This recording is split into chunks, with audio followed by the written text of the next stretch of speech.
What's up, everybody? Today on the Next Level YouTube channel, we are going to go through a few tips and tricks on how to pull the rear skid out of a Polaris axis. Let's get into it.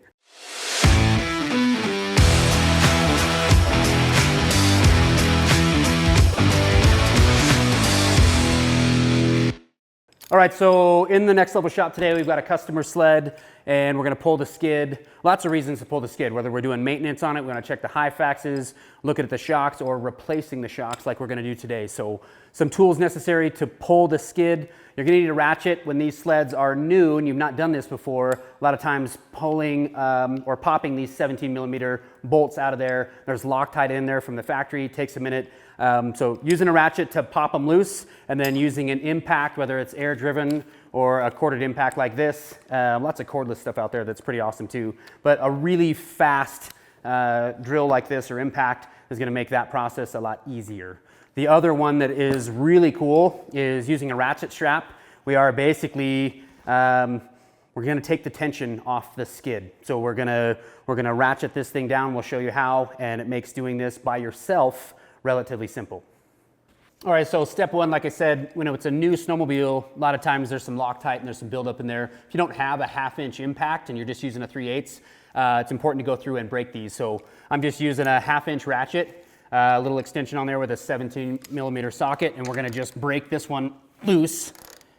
And I'm gonna work my way around. You got your 4 suspension bolts. Pop those loose. That'll be a little bit easier on your impact, but like I said, using an impact is gonna make this job a lot easier.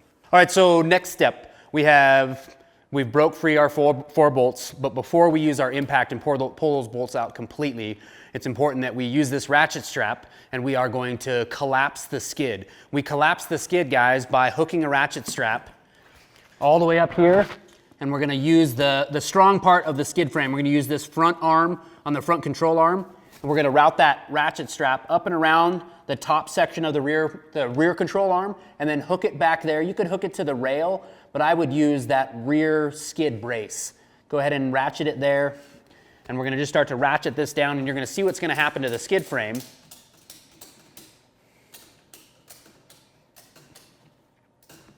All right, so we've taken some tension out of that, right? It's important to note that we're not trying to go too hard with that. A lot of ratchet straps, you could end up bending that rear skid brace. Probably won't do anything to that front torque arm, but you just have to take some tension off. Now we can go ahead and use our impact driver and pull those 17mm bolts.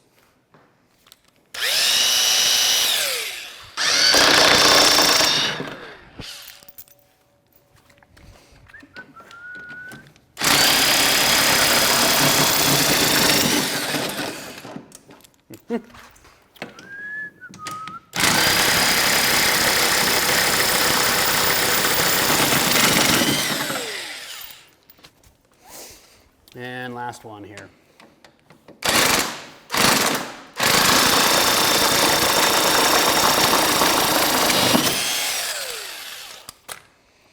All right, like I said, using the impact makes that job a lot easier. All right, so now that the suspension bolts are free, this is a doable process by yourself, but if you have extra hands, it makes rolling the sled over, pulling the skid a lot easier, but it can be done. So the skid we've freed it from the tunnel, and we can use the mountain bar, the one time I'd let you use the mountain bar, and pull the sled onto its side. Here we go. If you've got some sort of a foam pad, because you are gonna tip this thing all the way over, it would be important to check for leaks. Make sure that your gas cap is tight, something like that. You are gonna be tipping the sled completely over in your shop. All right, so we've tipped this thing on its side, you guys, and you can tell that taking that tension and collapsing the skid frame, you can see all the slack we've created in the track. So now it's pretty simple. We're gonna just drag this thing out, get it out to an area where you can start to tell, and you don't really have to take your idler wheels, your rear wheels, and adjust them and put them in. We've created so much slack within that thing is literally just gonna pop right out. All right, so you guys can see how easy that was. Break those things free using that 1/2 inch.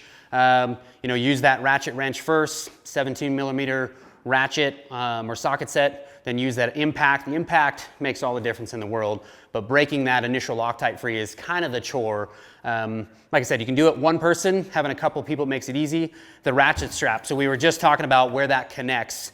and it was kind of hard to see under there. So you guys can see we've connected a ratchet strap up here to this front beefy part of this front control arm, and then we've wrapped it over the top of like the rear section towards the scissor, and then just use this rear skid brace back here and ratchet this down. And you guys will see that the moment that I take the tension off of this, like what's happening here. So bringing that up like that, this is what was catching and could sometimes make pulling the skid out from the side as it hooks to the, you know, the knobs on the track. That would make that more difficult. So the ratchet strap idea makes that a lot easier. All right, so we pulled the skid, we used the ratchet strap to get it out of there. These guys replaced the shocks. We put some Fox QS3s on there. So we're putting the ratchet strap back on. You guys know we're using this lower part of the front control arm, front torque arm here, and then back here onto this brace that's just helping keep the skid together. So we're gonna just run our ratchet strap there. And you guys will see this thing compress down. You can see the rear scissor. And like I said, we're not having to do too much of it. That's about good. Really what we're trying to do is compress the skid, making it easier to put it back inside the track and back into the sled. Okay, so we're essentially ready to go back in the sled. Once you have a skid frame out, really good way to just inspect it, check your high facts, check all your wheels, make sure that all of this stuff is dialed, and let's go back in the sled.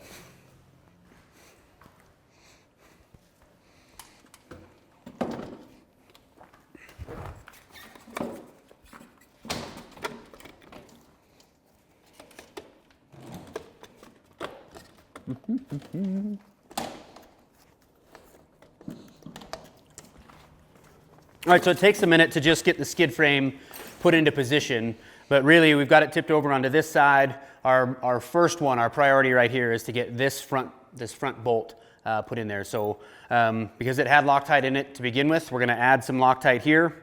So put a little bit of Loctite on there and we have nearly an empty one. So, and here's a good tech. So you're gonna take your foot, step in between, so right in front of the rear track shock. That way you can get your hand on this torque arm here and you can just move this back. Takes a minute, and then just try to get that bolt set and you'll kind of hear it click. And there it is. All right, so you always want to hand tighten those or at least get it started that way, and then just use your impact. And that's good for now. We'll tighten these down once we get all four in and we'll torque them to spec. So another tip, if you're doing it by yourself and you're having issues trying to align that very first bolt that we just put in, would be to take a block of wood, and you can see how the skid, when we're just trying to put the front, that front bolt in, it's kind of in an angle. So we can use the block of wood and just raise the suspension up, and that'll kind of help you align that as you put that initial bolt in.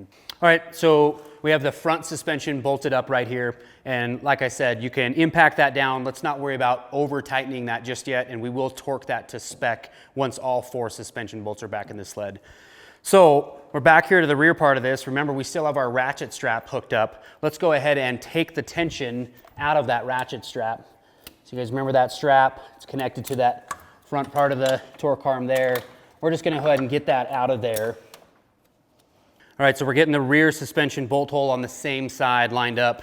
I like to use a handle from a hammer, and you can go right into the window of the track, and you can kind of tell what's gotta happen here. As I apply pressure up, I've got my foot inside the track, my knee here pushing against the track, and you can tell what's happening. We're just aligning that hole, getting it where we know we can just jam this bolt in there. And it takes pressure, like just to get that thing seated in there, and that takes most of the time right there. Once you get it to there, guys, you're gonna just go ahead and just tighten it by hand, get it lined up, know that you're not cross-threading, and then use that impact.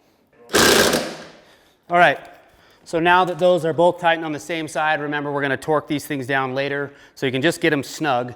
Let's flip the sled over and work on the other side.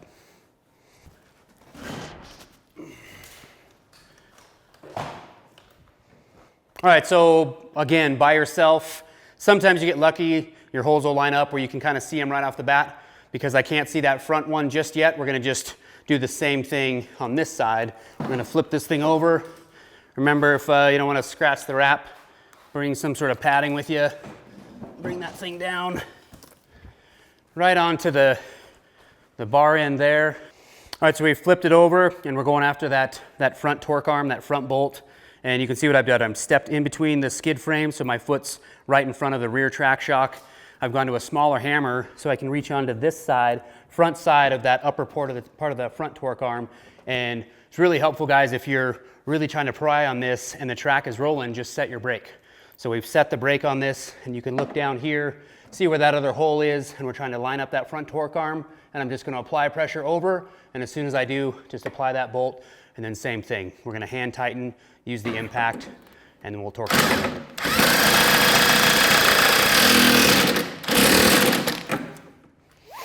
All right, so again, guys, we're on our last bolt. Remember to put some Loctite in there. Some Loctite on the bolt. So you notice as you pull this over, a lot of times you've got to use like a Phillips head screwdriver and something use an awl or something. Get that hole just perfect. And then set that guy down in there. We're going to go hand tight.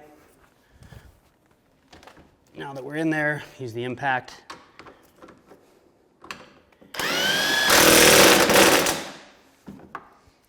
Okay. All right, so all 4 suspension bolts are put back in. We can flip the sled upright. All right, so we're going to use a torque wrench, and we're going to torque these rear suspension bolts anywhere between 46 and 47 foot-pounds. So we're going to go 47 foot-pounds.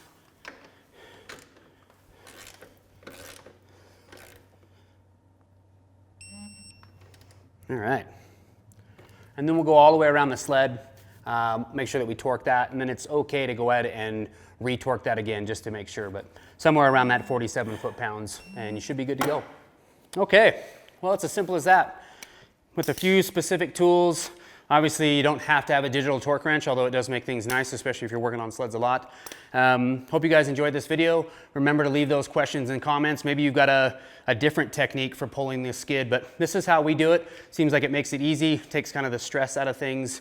Pulling a suspension is not something that we like doing, but if you've got to do it, hopefully this video helps. Leave those comments below, and we'll see you next time.